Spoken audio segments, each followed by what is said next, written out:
let's go ahead and talk Apple Watch Series 10.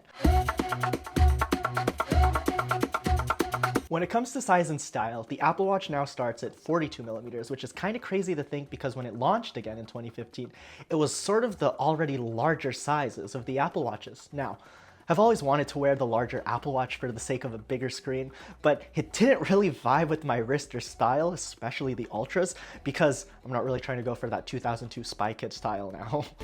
Always be prepared with the trap. As for materials, the Series 10 now comes in a polished titanium, the classic aluminum, and a polished jet black aluminum frame. When it comes to jet black, it's so damn good. When it came out, I genuinely thought that Apple was trying to cannibalize their titanium sales because I was about to go for the titanium, but jet black was just so reminiscent of that iPhone 7 back in the day. But let me tell you, Apple says that this is a new anodization process of 30 steps for the Apple Watch Series 10 compared to the iPhone 7's only 9-step anodization process.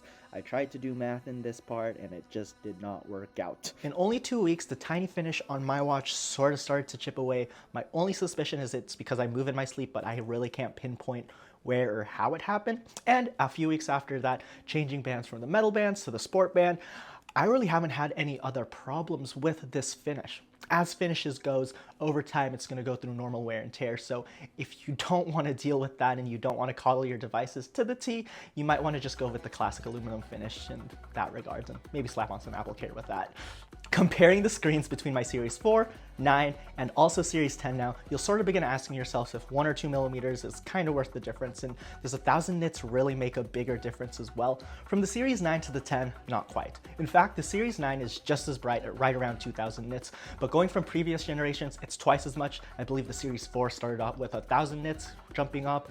Apple also says that up to 40% brighter the screen when it comes to viewing at different angles. What I've noticed with the Series 10 is when I'm looking at the time, especially with larger clock or photo faces, I've definitely had to shimmy less to look at my wrist, and also it's just so beautiful knowing that you have such a larger screen on your wrist, even if you're going for the smaller size.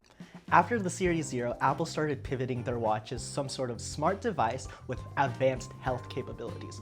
If you have a need for the blood oxygen level, it's not around this time around because of the Masimo lawsuit, but if you're looking for the blood oxygen feature, then what you can really look for is a used Series 9 or a used watch with those features in hand, but they can be enabled through a future software update should this lawsuit be resolved. When it comes to metrics on the Apple Watch, I'm mainly concerned with my activity rings, with my sleep, and also logging my medications. And one of the ways that Apple has made this way better to communicate with your medical providers is through the Vitals app. I like having the data and knowing how my caffeine and alcohol intake really affects my metrics and talking to my providers about that, alongside battery life with the 11.0.1 update and with the new fast charging. So you can get up to 80% in 30 minutes, which is not comparable, but better than the 80% in 45 minutes for previous generations. I used to get really complacent when it came to charging my watch.